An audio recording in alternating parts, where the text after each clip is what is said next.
Today's lecture is about enzymes evolution. I have told you what is enzyme. Enzymes are the protein which catalyzes any biochemical reaction. Okay. There's a standard definition for any enzyme. Okay. We are talking about biochemistry. In biochemistry, the enzymes are nothing but a protein. And what is protein? They are the you can say polymers of amino acid. When the amino acids combine with each other, they make a protein. Okay, and that protein they have a specific activity towards any biochemical reactions is called as enzymes. Both the way is right. Ultimately, the message should be conveyed in a definition. If you are writing any definition, it should be crisp and it should tell the exact meaning of that particular word. So that the word is enzyme. So there are two important things we need to mention whenever we are defining enzyme. That is, it is a protein and it catalyzes, or you can say it fastens the biochemical reaction which are happening in a living organism. These enzymes are found in only living organisms. We cannot say enzymes are present in a non-living organism. Enzymes are present there in a living organism. Okay.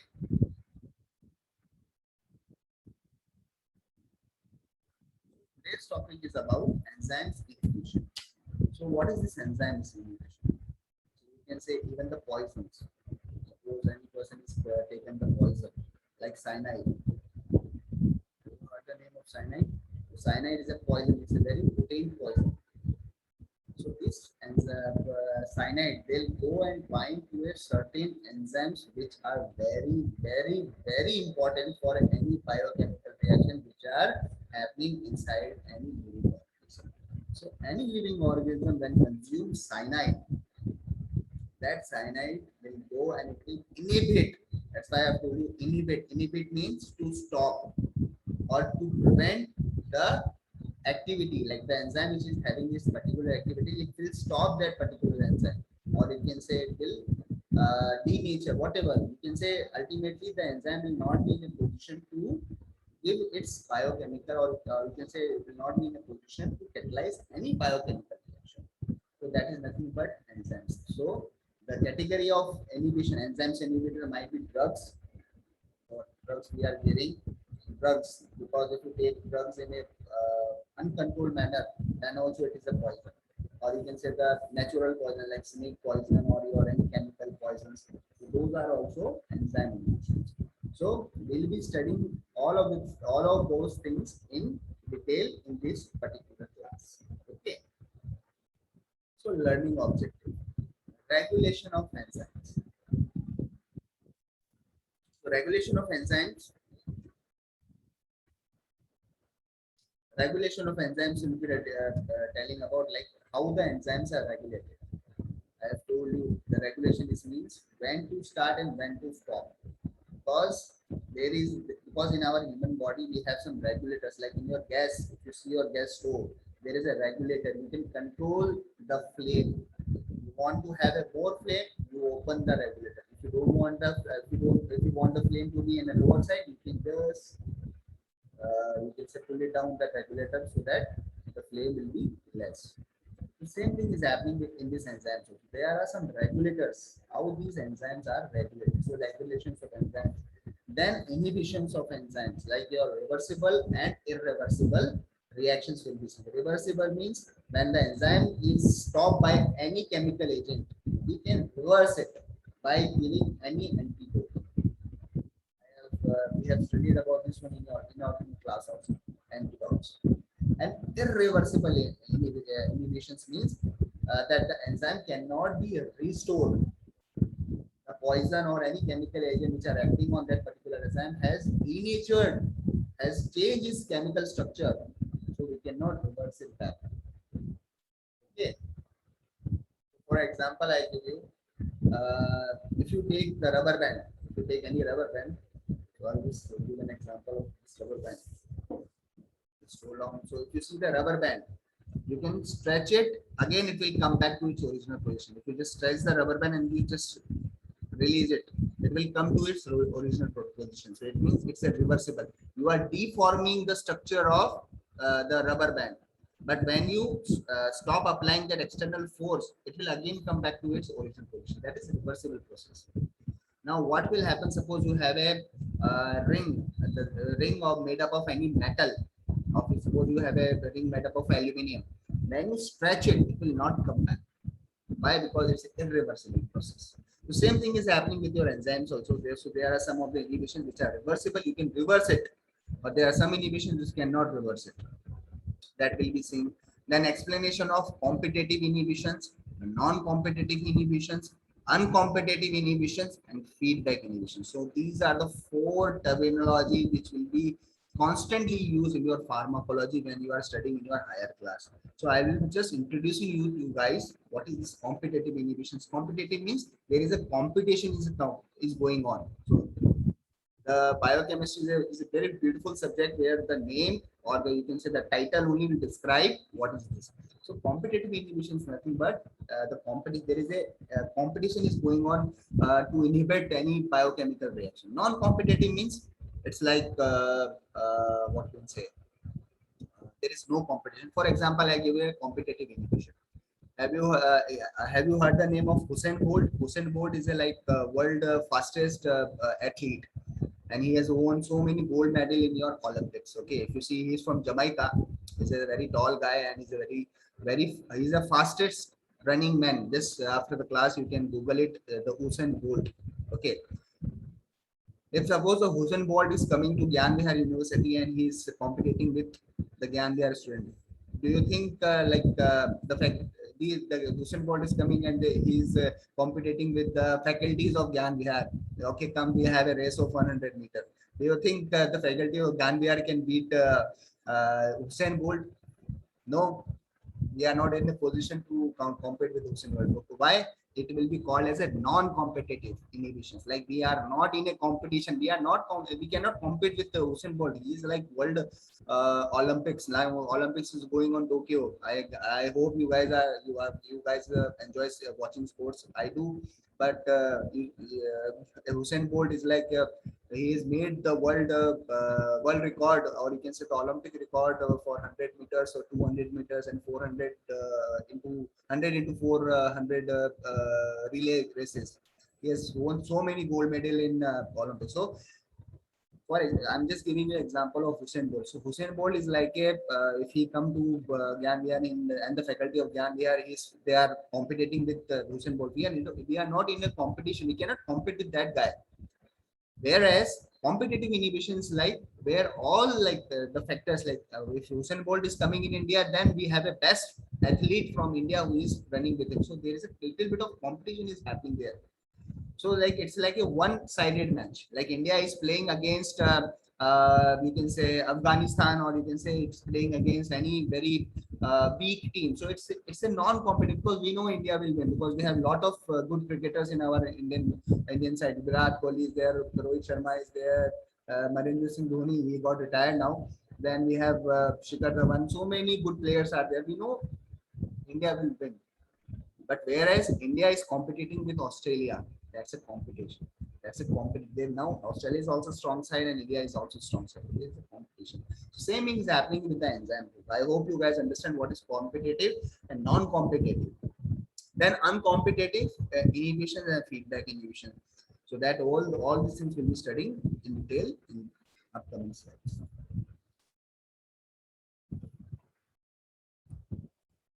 Coming to the regulations of enzyme. Next, several slides illustrate how cells regulate enzymes. For example, it may be necessary to decrease the activity of certain enzymes if the cell no longer needed to produce,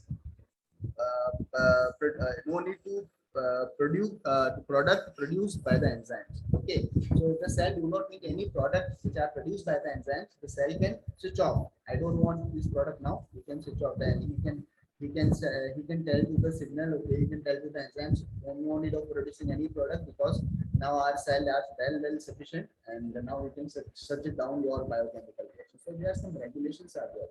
There are some like messengers which is going inside a cell. Then regulation of enzymes like cell can turn on DNA gene to build more enzyme when needed. What is happening here? Like in a cell there is a nucleus. In the nucleus, whenever the cell requires something, he can tell to the gene because there is a coding. It will then you can say that you can tell the gene which is present inside the DNA try to synthesize the more protein which can make any regulation. So it's a feedback positive. It's a positive feedback mechanism. Positive feedback means we are producing something. Okay, then the cell needs something. It will tell the protein synthesis what is happening inside of the cell. It will tell okay synthesize some proteins or you can say synthesize some enzymes so that we need all these things. Okay.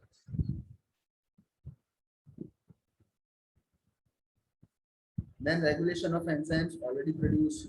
Then cell can use certain chemicals to slow down existing enzymes. Or cell, you can say the cells has this particular ability so that it can you can say it can produce some chemical or it can send some chemical so that it can slow down the any biochemical reaction because there is a overproduction of any product.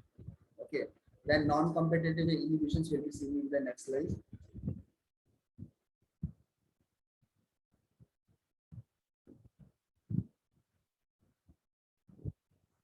Enzymes inhibition. Okay. So regulation is nothing but when the cell needs something, it will switch on the you can feedback mechanism so that enzyme can work on and produce the product. Or if the cell do not want anything, it can shut down the any biochemical. That's it. Regulation of your enzymes. Now we'll be talking about the enzymes inhibition. Any substance that can diminish the velocity of enzyme catalysis. These include drugs, antibiotic, poisons, and antimetabolites. Useful in understanding the sequence of enzyme catalyzed reaction, metabolic reaction regulation, studying the mechanism of cell toxicity produced by toxin and form the basis of drug design. Okay. I don't know. I was very upset that no student has come up and they have asked her how the cells cycles, what the cycles we have studied till now, how the cycle has come. The cycles what you have studied till now were glycolysis, HM fission, then during nucleotide synthesis, pyrimidine nucleotide synthesis. All these cycles you have studied that side. How these cycles have come up? How the science fraternity has come up with this? They have used these enzymes inhibition. You guys want to understand how that cycle has come? Yes or no?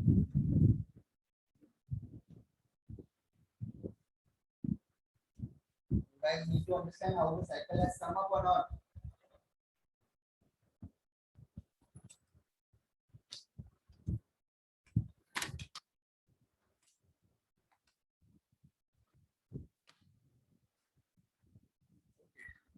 So enzymes inhibition nothing but the categories which are falling in enzyme inhibitions are drugs, antibiotics, poisons, and antimetabolites. So these are the categories of agents which shows enzymes inhibition.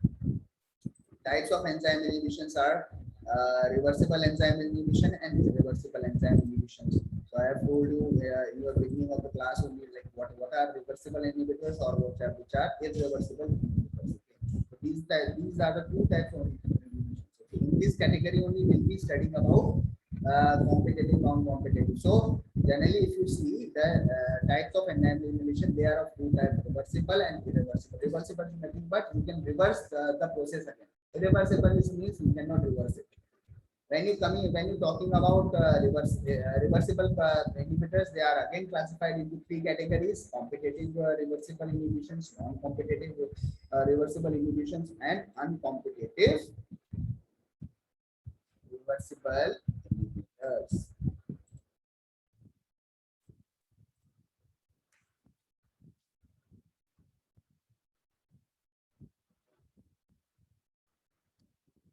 Now we'll be seeing about competitive. As a name suggests, there is a competition. I have given you the example of competition, like Indian cricket team versus Australian cricket team. So there is a competition is going on. If you are talking about India playing against Zimbabwe or India is playing against any Ireland, you can say India is playing against Ireland. We all know that India will win because India has a good batting side, India has a good bowling side, India has a good fielding side compared to the island. In all the three departments of cricket, like bowling, batting, and fielding, these are the three main departments of cricket. So in all these three departments, the Indian cricket team are very strong. So we know that when India will play with Ireland, it will be non-competitive. There will be no competition. We know that India will win. When India and Australia is playing, we don't know who is going to win. Who will perform better? That team will only win. So there is competition is going on. Competition for better performance. The same thing is happening here also. So competitive inhibition is nothing but in competitive inhibition, a similar shaped molecule competes with the substrate for active site. Now you see this site can go and it can bind to this particular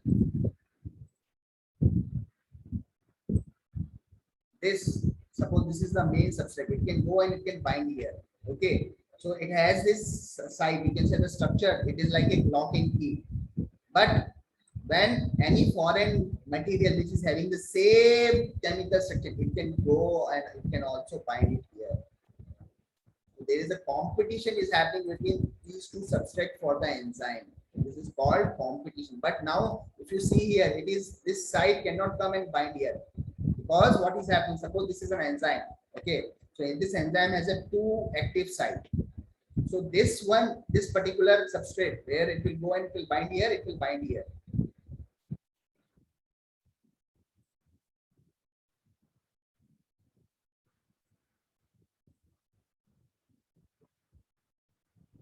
This thing can go and it can easily bind here. I just remove this from the part. So it can go and can bind here.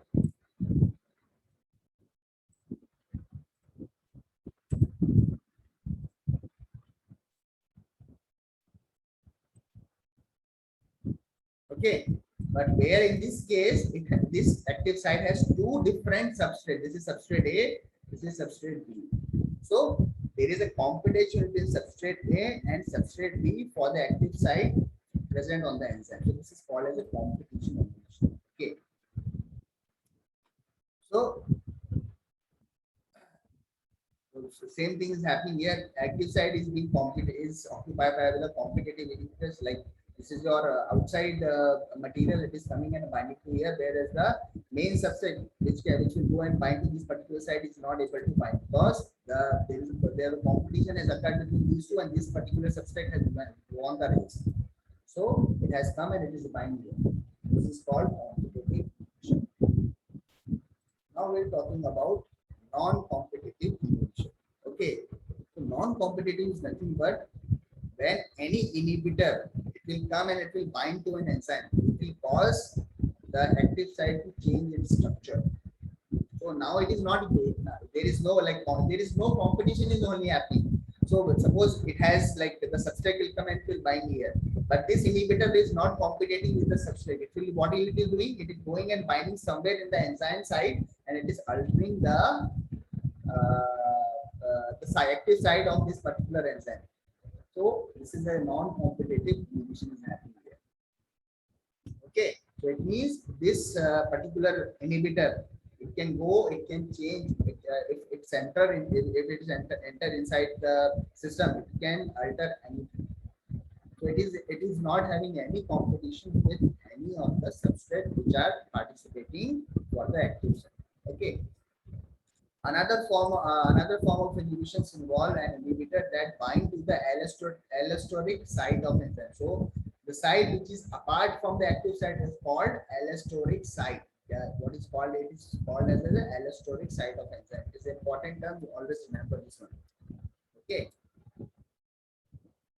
So when an inhibitor will come and will bind to the allosteric site, an allosteric site is different location than the active site. So what is this allosteric site? Allosteric site is nothing but any site which is apart from your active site. So the allosteric site can be present anywhere. If you see my cursor, the allosteric site can be present anywhere. It's not or you can say allosteric site is a site which is other than the active site. Okay. So the binding of inhibitors to the allosteric site alter the shape of the enzyme, resulting in distorted active site and does not function properly. What will happen when the inhibitor will come and will bind to the allosteric site? It will alter the active site. Now the substrate will cannot bind to this particular site. Now we'll be talking about non-competitive. Now, non-competitive, I have told you what is this one. The binding of inhibitor to allosterotic site is usually temporary. The poisons are inhibitors and that can bind irreversibly. For example, penicillin inhibits an enzyme needed by bacteria to build the cell wall. The cell growing without producing cell wall eventually rupture. So it is showing how the drugs are using. So it is giving an example of penicillin. So penicillin, what will happen? It will inhibit the enzyme which is needed by the bacteria to build the cell wall. So when so how the penicillin? It's an antibiotic. It's the first antibiotic discovered by Alexander the Fleming. Okay, it is derived from a yeast, or you can say this is derived from a fungi. So this penicillin will go and bind to the enzymes which are responsible for producing the component of a cell wall of a bacteria. If suppose this penicillin is going and binding to that particular enzyme, so now the bacteria will not produce any cell wall, and you cannot imagine any bacteria without cell wall. Without cell wall, it will die. Whenever suppose there is a mother cell of bacteria is there, we have given the penicillin. The penicillin will go and bind to this particular enzyme which is responsible for producing the cell wall in the daughter cell. Now what is happening? This enzyme which is responsible for producing the cell wall, or you can say the component of cell wall in the upcoming two daughter cells. So this penicillin will competitively, you can say non-competitively inhibit that enzyme. So there is no competition. Now you can say the penicillin, it shows the potency of the penicillin, because the penicillin, if you give penicillin to any infection, it will you can say 100% will cure the infection if the bacteria is not resistant to that particular antibiotic. So now the new daughter cell which are coming up will not have any cell wall. Okay. So uncompetitive inhibitions bind only to the enzyme substrate complex, do not have the capacity to bind to the free enzymes, not overcome by increasing substrate concentration, both Dmax and additive. So what is happening here? So this is your enzyme. Okay. So when the substrate will come, it will bind, it will mix enzyme substrate complex. So inhibition will come. So this is your ESI complex. So there is another side here. If you are giving this inhibition is coming up, it will certainly stop the biochemical reaction. So these are the graphs. I don't really want to read all these things because they are very much advanced. But for your higher studies, same slides are being used for your higher semester. So I'm not going to discuss about this slide because you will be going to study about this one in your further classes. Okay. Now feedback inhibitions. Feedback inhibition is like the body, the cell will give a feedback and it will say stop it. Suppose any cell which is making a more number of amino acid. So the cell will see that now the enzymes are producing so much of amino acid and they don't require this much of amino acid. It will give a signal to that particular biochemical reaction, stop producing or new amino acids. This is called as feedback inhibition. Feedback is coming how that the quantity of amino acids in the cell has surpassed the limit. Okay, now we don't require any amino acids. Stop. Okay, so the goal of this hypothetical metabolic pathway is to produce chemical B from A. So what is happening here? So from A to B, the enzyme 1 is required. From B to C, enzyme 2 is required, and from C to D, enzyme 3 is required. Okay, whereas B and C are intermediates. Suppose this is your glycolysis only here. Okay, so what is happening? So this is your glucose, and D1, D is your pyruvate, or you can say the lactate. Okay, and in between is your the intermediate. Glucose is phosphate, fructose is phosphate, fructose is 1,6-phosphate. All your intermediates are B and C. Okay, so when the body says now the pyruvate are so much inside the body, no need of further reducing, or you can say doing the glycolysis of glucose. So what will happen? The concentration of D will decide to stop this one. Okay, it will give to enzyme one no need of converting A to B. Okay, the next several slides will show how the feedback inhibitor regulate the amount of D produced. So what I am telling you, what same thing you are going to study in your upcoming slides. The concentration of D will inhibit this particular enzyme. Okay, so if the D concentration is so high, will say to enzyme one stop converting A to B, because now the concentration of D is very high. You don't require any new products. Stop it now. Okay.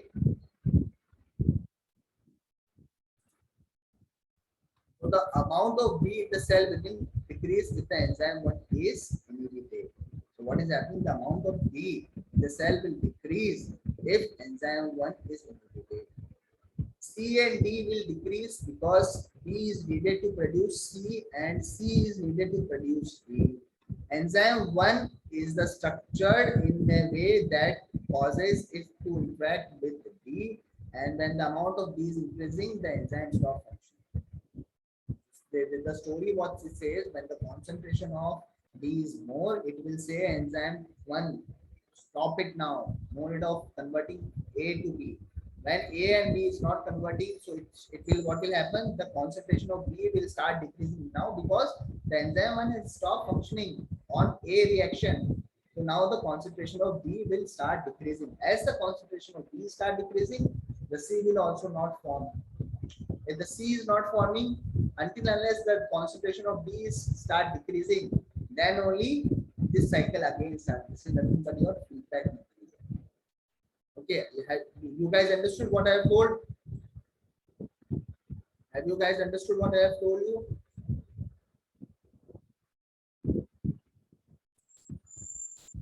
Sir, please repeat once more. Feedback inhibition is nothing but it is like giving a feedback. Okay, I'll tell you one story. I'll tell you. If you go to any Chinese stall, chow mein, you guys eat chow mein, Manchurian, and all you guys eat. If you go to a chow mein wala and you will say, okay, bhaiya, make one chow mein plate for me. You eat that chow mein, and if you don't find it, okay, the taste is not good. What will the chow mein wala, the person who is making it, okay, he'll ask you, yes, how's the chow mein taste? You say no, it is not good. Don't put this kind of masalas, or you can say don't put this particular sauce. Okay, that particular chow mein wala is making the chow mein in a particular sauce. Okay, generally what it will make, it will add tomato sauce, it will add soya sauce and all, and above that it is adding fish sauce. Suppose it is adding one extra ingredient, it is called fish sauce, fish sauce, which is made up from a dried fish. Okay, it is generally eaten in your Indonesian countries or in the South Asian countries.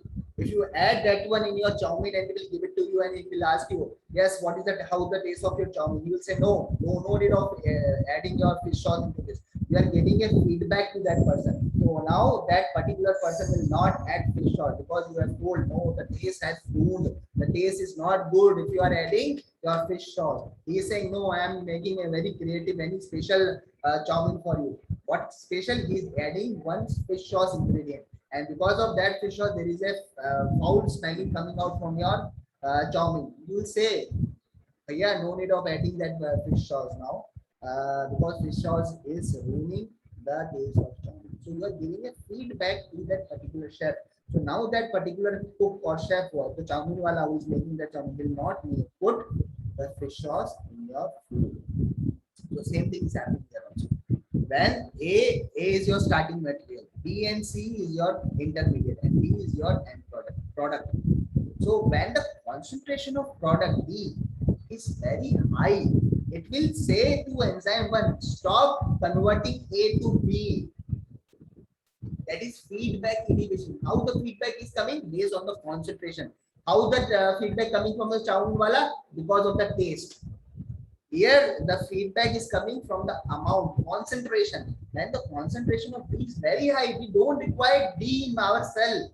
So this D particularly say to enzyme 1, stop reducing, stop converting A to B now. That's the simple funda. Now you guys understood what I have told you. Yes, sir. This is feedback. Something feedback is coming up. Okay. So you typical example is your food only. I am giving. Okay, food. How because you people eat a lot of outside food. And suppose you are going outside and you are eating pani puri. The pani puri will go outside. The roads are there. Na, where you use the dirty hands and you will put the dirty hands in the water and it will be, those things will taste you better. Okay, so that's why you guys will go outside and eat all these junk food. You students, you college students, you will do though. You will are fond of eating all this outside food. So if you go to a new pani puri wala, he makes suppose ginger water.